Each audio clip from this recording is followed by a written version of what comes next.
गिरफ्तारी क्यों करना चाहते हैं?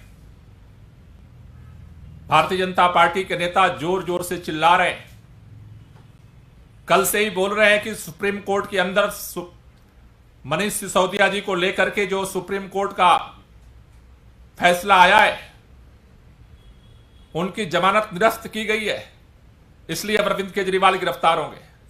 दुनिया की सबसे बड़ी पार्टी है भारतीय जनता पार्टी, और देश के अंदर उत्तर दक्षिण पूर्व पश्चिम उसका साम्राज्य का विस्तार हो रहा है। दिल्ली के अंदर उनके नाक के नीचे दोबारा इलेक्शन हुआ और उस इलेक्शन में 8 सीट केवल दिल्ली के अंदर उनको नसीब हुई थी।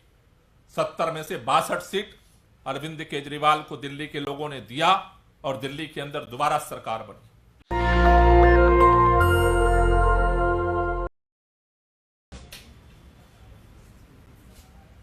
कल रात में दिल्ली के मुख्यमंत्री और आम आदमी पार्टी के राष्ट्रीय संयोजक अरविंद केजरीवाल जी को ईडी का नोटिस आया कि 2 तारीख को उनसे पूछताछ की जाएगी। पूछताछ के लिए पहले सीबीआई ने भी बुलाया था। अरविंद केजरीवाल जी ने उनके सभी सवालों के जवाब दिए थे, लेकिन कल जिस तरह से ईडी ने रात में नोटिस जारी किया,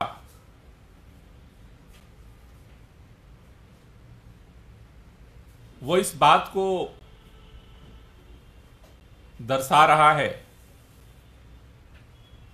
कि सभी सवालों के जवाब देने के बावजूद भारतीय जनता पार्टी का जो केंद्र की सरकार का जो आम आदमी पार्टी को खत्म करने का मिशन है, वो अरविंद केजरीवाल जी को गिरफ्तार किए बगैर पूरा नहीं होने वाला। और इसलिए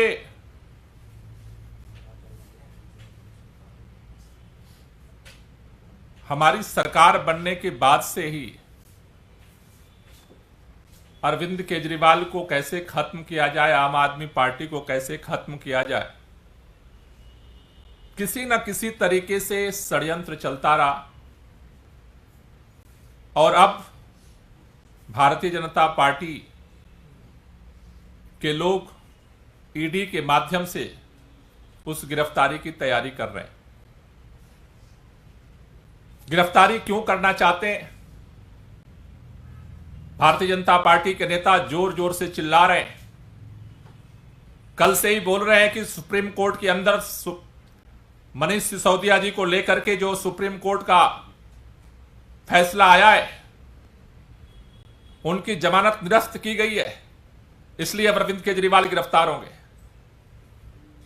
कह रहे हैं सुप्रीम कोर्ट ने जो टिप्पणी की है, इसलिए अरविंद केजरीवाल अब गिरफ्तार होंगे। दिल्ली के अंदर जो तथाकथित फर्जी घोटाला हुआ है, इसलिए अरविंद केजरीवाल गिरफ्तार होंगे। मैं भारतीय जनता पार्टी के लोगों से कहना चाहता हूं कि आज ईडी ने सम्मन दिया है। जब दिल्ली के अंदर 2014 में हमारी सरकार बनी, देश के प्रधानमंत्री माननीय नरेंद्र मोदी जी जब बने थे, उसके बाद पहला प्रेम पत्र लेकर के सीबीआई ने मुख्यमंत्री कार्यालय पर छापा मारा था। उस समय कौन सा तथाकथित शराब घोटाला हुआ था जब सीबीआई ने मुख्यमंत्री के कार्यालय पर छापा मारा था?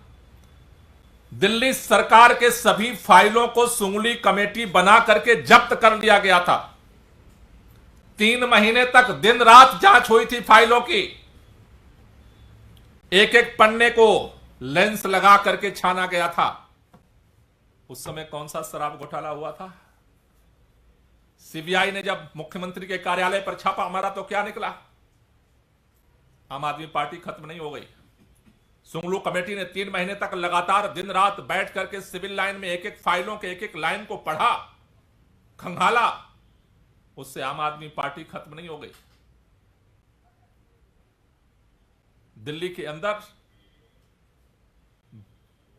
जब दोबारा ऐसा लगता था भारतीय जनता पार्टी को कि एक बार लोगों ने गलती से आम आदमी पार्टी की सरकार बना दी, 70 में से 67 दे दिया, जिसे इत्तेफाक भारतीय जनता पार्टी के नेता कहते हैं इत्तेफाक है। बाई चांस केजरीवाल को लोगों ने मुख्यमंत्री बना दिया। 5 साल हमने काम किया, दोबारा पूरी एड़ी चोटी देश भर के सभी भारतीय जनता पार्टी के नेताओं ने सारी ताकत झोंक दी।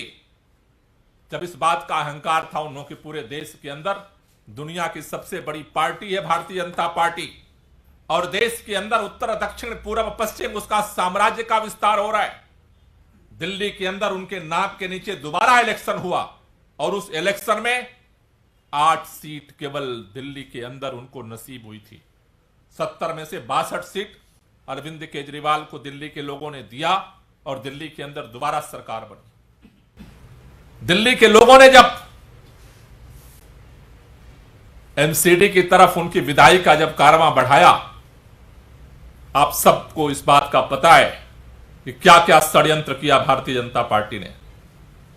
एमसीडी का मार्च, पिछले साल मार्च के महीने में एमसीडी का कार्यकाल खत्म होने वाला था। चुनाव आयोग ने प्रेस कॉन्फ्रेंस बुलाई कि एमसीडी के चुनाव की घोषणा होनी है। पत्रकार सभी पहुंचे वहां पर कि आज तिथि की घोषणा होगी। आधा घंटे पहले चुनाव आयोग के पास प्रेम पत्र पहुंचता है और चुनाव आयोग को मजबूरन घोषित करना पड़ता है कि चुनाव पोस्टपोन कर दिया गया। ऐसा कभी नहीं हुआ। उसके बाद फिर क्या षड्यंत्र हुआ कि दिल्ली के तीनों नगर निगम में दिल्ली की व्यवस्था खराब हो रही थी, इसलिए दिल्ली के नगर निगम का एकीकरण करना है। एकीकरण के नाम पर उसका परिसीमन किया गया। परिसीमन के बाद फिर टालते टालते टालते टालते टालते टालते सीबीआई ने मनीष सिसोदिया जी को बुलाया। जेल से डेली लाइव टेलीकास्ट होता था। गुजरात के चुनाव जब हो रहे थे उस समय दिल्ली में एमसीडी का चुनाव घोषित किया गया और फिर भी परिणाम क्या निकला, दिल्ली के लोगों ने एमसीडी से भी भाजपा की विदाई कर दी। कई सारे लोग कहते हैं कि अरविंद केजरीवाल से भारतीय जनता पार्टी को डर लगता है, इसलिए सबसे ज्यादा टारगेटेड तरीके से विपक्ष के ऊपर हमले में सबसे ज्यादा टारगेटेड तरीके से आम आदमी पार्टी के ऊपर हमला किया जा रहा है।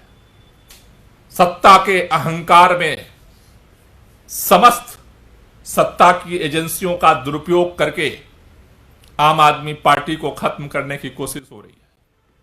क्यों हो रही है? क्योंकि मैंने कहा कि अगर मसला केवल शराब नीति का होता तो मुख्यमंत्री कार्यालय पे पहले छापा नहीं पड़ा होता, सुंगलू कमेटी ने फाइलों के एक एक लाइन को नहीं खंगाला होता, नगर निगम का एकीकरण नहीं होता, चुनाव आयोग को आधा घंटा पहले चुनाव की घोषणा के लिए बुलाई गई प्रेस कॉन्फ्रेंस में चुनाव पोस्टपोन नहीं करना पड़ता। दिल्ली के अंदर 170 से ज्यादा हमारे विधायकों पर पहले मुकदमा करके उनको तोड़ने की कोशिश हुई। क्यों हो रहा है ये सारा? क्या लेना देना इस सब चीजों का? दो ही चीज दिख रही है। एक, आम आदमी पार्टी इनके नाक के नीचे इस बात का चैलेंज दे रही है और मैं दावे के साथ कह रहा हूं, अरविंद केजरीवाल को भी गिरफ्तार आप करना चाहते हो और आप गिरफ्तार करोगे। आम आदमी पार्टी का हर नेता तिहाड़ के जेल के अंदर अगर आप बंद कर दोगे तब भी आम आदमी पार्टी खत्म नहीं होगी। राख से जो आग पैदा होती है उसका नाम है आम आदमी पार्टी। आम आदमी पार्टी को खत्म करने की बहुत सारी कोशिशें आपने कर ली, आज तक खत्म नहीं हुई है। जितनी बार आपने खत्म करने की कोशिश की है उतनी ताकत के साथ आम आदमी पार्टी खड़ी हुई है। क्यों खड़ी हो रही है? क्योंकि आम आदमी पार्टी अपने लिए नहीं काम कर रही, आम आदमी पार्टी देश के लोगों के लिए काम कर रही है, देश के बच्चों के लिए काम कर रही है, देश के भविष्य के लिए काम कर रही है। और खास तौर से आपको जो इस बात का डर सता रहा है कि आम आदमी पार्टी के नेता टूट नहीं रहे, विधायक बिक नहीं रहे, आपके भ्रष्टाचार से लड़ने का पैमाना तो इतना ही है। अजीत पवार एनसीपी में थे तो ईडी छापे पड़ रहे थे, उन्होंने एनसीपी छोड़ दी, आपके सरकार ज्वाइन कर लिया, ईडी पता भूल गई अजीत पवार का। अब ईडी को नहीं पता, सीबीआई को नहीं पता अजीत पवार नाम का भी कोई आदमी है इस भारत के अंदर, उसका भी कोई नाम पता ठिकाना है, भूल गई। आपकी लड़ाई इतनी पे तो टिकी है। इसलिए मेरा निवेदन है, दिल्ली के लोगों से कहना चाहता हूं कि आपके लिए यह सरकार, दिल्ली के मुख्यमंत्री अरविंद केजरीवाल हर विपरीत परिस्थितियों में हम काम करते रहें और आगे भी काम करेंगे। इनके हर तानाशाही का मुकाबला भी करेंगे और दिल्ली के लिए काम को भी जारी रखेंगे। जहां तक डर आम आदमी पार्टी से था वो तो था ही, लेकिन अब जिस तरह से लोकसभा चुनाव में भारतीय जनता पार्टी के निकम्मेपन का चारों तरफ से खबर आ रही है कि भारतीय जनता पार्टी इस लोकसभा चुनाव में विदाई होने जा रही है, धीरे धीरे ये चक्रव्यूह और शिकंजा, मुझे तो इस बात की समझ में नहीं आता है कि दुनिया की सबसे बड़ी पार्टी अब फेल हो गई।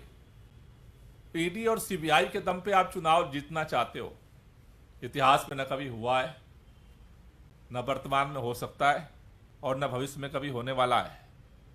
ईडी और सीबीआई से लोगों को आप परेशान कर सकते हो, पराजित नहीं कर सकते। जनता जब मन बना लेती है तो फिर उसके फैसले को कोई पलट नहीं सकता। आप एक एक करके विपक्ष के नेताओं को जिस तरह से क्रैश करने की कोशिश कर रहे हो, अभी मैं आते हुए खबर मिली कि लोगों को अलर्ट आ रहे हैं, विपक्ष के नेताओं को। यह भी आश्चर्यजनक बात है कि फोन हैक करने के लिए एप्पल की तरफ से अलर्ट आ रहे हैं और वो सारे अलर्ट जो है विपक्ष के नेताओं को ही आ रहे हैं। मतलब हैकरों को भी पता है कि भाई किसका करना है और किसका नहीं करना है।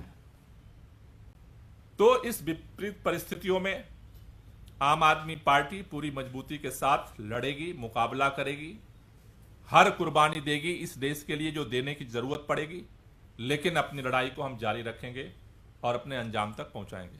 Thank you. विपक्ष की बात है, लेकिन मुख्यमंत्री के ओएसडी को भी आया है और आपके सांसद हैं उनको भी आया राघव चड्ढा को। नहीं, वो तो सबको आएगा, वो तो सबको आएगा। जब पार्टी को खत्म करना है तो सबको आएगा। लेकिन सर, जिस तरीके से आप लोग कह रहे हैं, ये मैसेज है कि वो स्टेट स्पॉन्सर्ड अटैकर्स है, मतलब जो मैसेज दिखा है सबको मैसेज आ रहा है उसके ऊपर लिखा है स्टेट स्पॉन्सर्ड है। तो स्टेट स्पॉन्सर्ड हैं और सारे विपक्ष वाले हैं, तो विपक्ष वाले स्टेट तो उनको हैक कर नहीं रहा है, तो सत्ता पक्ष कर रहा है और वो दिखा रहा है। एक हर चीज में ये चीज दिख रही है। इतना डर कि आपने मतलब तानाशाही की हर हदें ही पार कर दी हैं। लेकिन सर, जिस तरीके से आप लोग कह रहे हैं कि अरविंद केजरीवाल की गिरफ्तारी तय है, तो अब सरकार से सवाल लोग ये भी पूछेंगे कि सरकार फिर काम कैसे करेगी। आप पार्टी के मुखिया अगर अंदर हो जाएंगे तो पार्टी कैसे काम करेगी, इस पर आपका क्या कहना है? आजादी की लड़ाई के दौरान बहुत सारे नेताओं को अंग्रेज जेल के अंदर बंद कर देते थे, उससे आंदोलन खत्म नहीं हो गया। तानाशाह जब सत्य की लड़ाई लड़ने वालों को जेलों में बंद करने लगे तो समझो कि तानाशाह के अंत का समय आ गया है, सत्य के पराजित होने का समय नहीं है। नेशनल दस्तक की आपसे गुजारिश है कि अगर इसको बचाना चाहते हैं तो नेशनल दस्तक को सब्सक्राइब करने के लिए रेड कलर के सब्सक्राइब बटन को दबाएं, फिर बेल आइकन की घंटी दबाएं। नेशनल दस्तक को बचाने के लिए बहुत जरूरी है कि हर खबर को शेयर करें, लाइक करें, कमेंट जरूर करें।